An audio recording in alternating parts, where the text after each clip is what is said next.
Welcome back, Zombie Slayers, to part 2 of my Riese high round strategy guide. And we've got the Thompson here. We're kicking it off with Black Ops.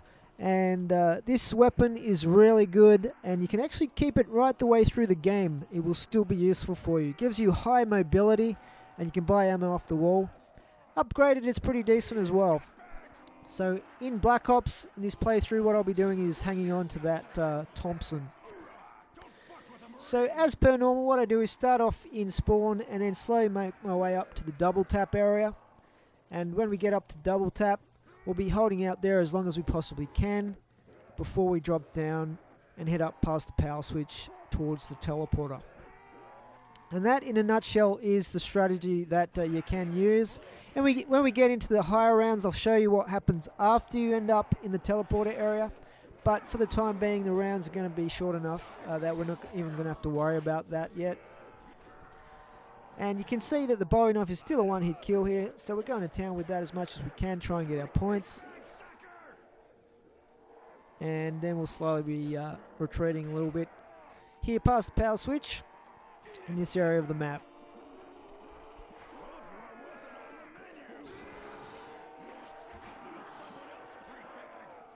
So you can see the advantage of getting the Bowie knife early in this map, or almost any map where you can get it early.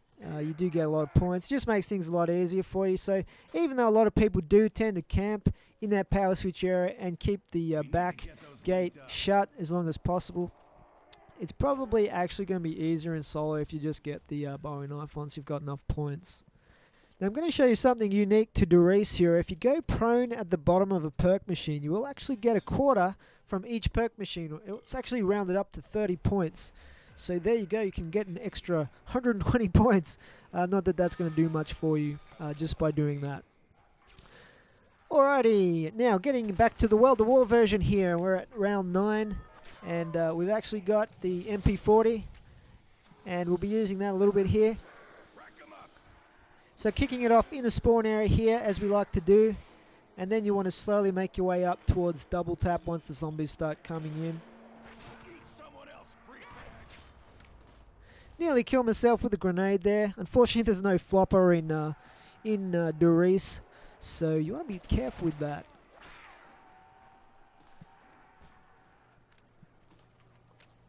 So once we've retreated up to the double tap area here, we're going to hang out here until we get overrun, and then we're going to drop down and head past the power switch and up towards the teleporter back there.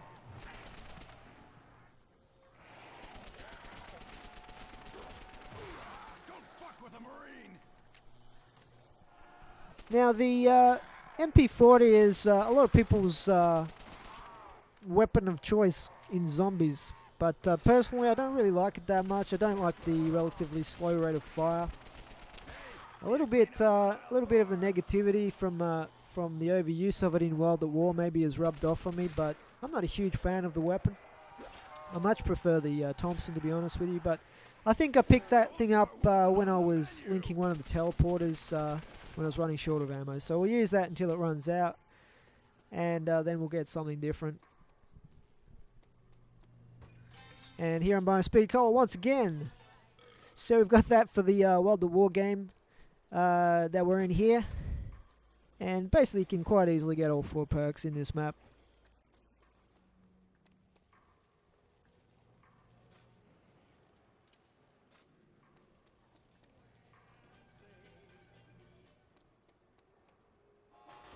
So I'm just going to link up teleporter B here, and we've still got the other 2 teleporters to link up, and then we'll be able to use the pack-a-punch machine as well.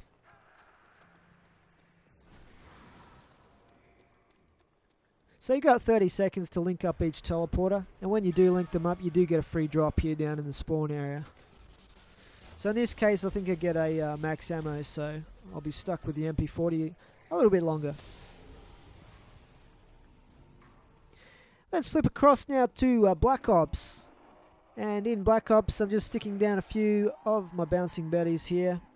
And we're doing the same thing, starting off in the spawn area, slowly making our way up to the double tap area here. And I went a little bit early, but sometimes you need to do that as the rounds get higher, is just get up here and do your thing up top near double tap, and then we'll be dropping down. So at this stage, the Bowie knife is no longer a one-hit kill, but if you do take just a couple of shots and then knife the zombies, you'll be able to maximize points that way.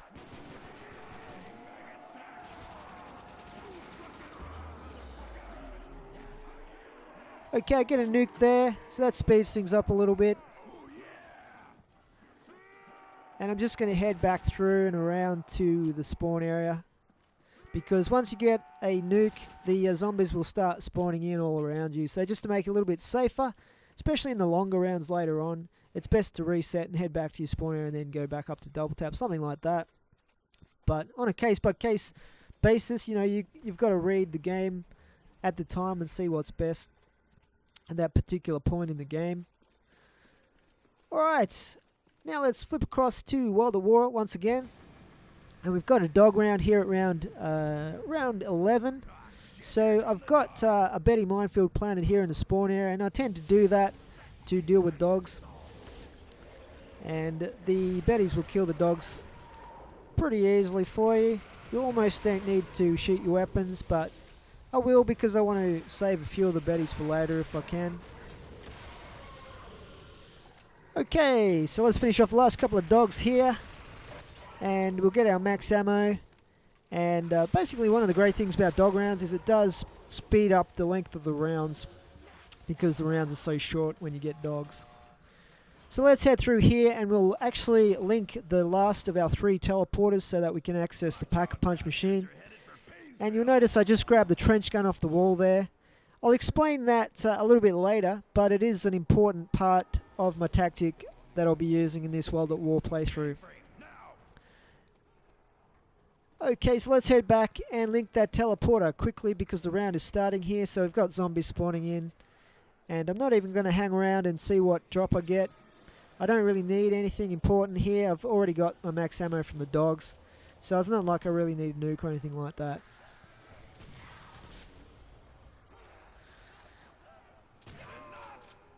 And you can see the trench gun is a one-hit kill at this point, and it's especially useful for dogs. And I'll get my double tap here. Now double tap is a pretty good perk. It's a little bit of a luxury perk. You don't really need it, but it is useful. Especially with your automatic weapons, it will increase your rate of fire. Now, some people say that's a waste of ammo, but if you're using more ammo, that means you're killing the zombies quicker. So it's all good, and it basically means you're going to get through the rounds quicker. Now one thing to notice here is that the Bowie knife is still a one-hit kill here in World at War. So it stopped being a one-hit kill at the end of round 9 in Black Ops, but in World at War you get a couple of extra rounds out of it with that extra damage that it does. And that's not because the zombies are weaker in World at War, it's because the Bowie knife does seem to have been nerfed in Black Ops. Alright, so you can see how much damage the MG does with double tap. It's pretty super amazing. And we're nearly at the end of round 12 here. So we'll just finish off the last zombie or two and head into round 13. So let's flip across to Black Ops here and see what's going on there. Alright, so starting off level 13 here with the Carpenter. And we're just going to head up and plant a few betties here as per normal. We'll be heading up through the Thompson room towards double tap. Now I throw a grenade there. I usually do that at the start of every round when I'm starting my run. And the reason for that is basically I like to try and get a crawler, which saves me trying to get one later. And if I'm going to use the trap down near the power switch in the higher rounds, if I can get a crawler that way, the crawler will usually survive the trap. By the time it gets up here, the trap will be turned off, and that way I'll have the crawler for later. So there's a number of reasons why I do that.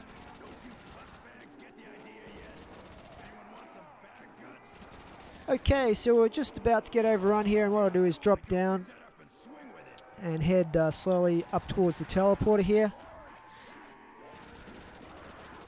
And if you get your headshots with the Thompson, it's very effective even without being upgraded at these early rounds.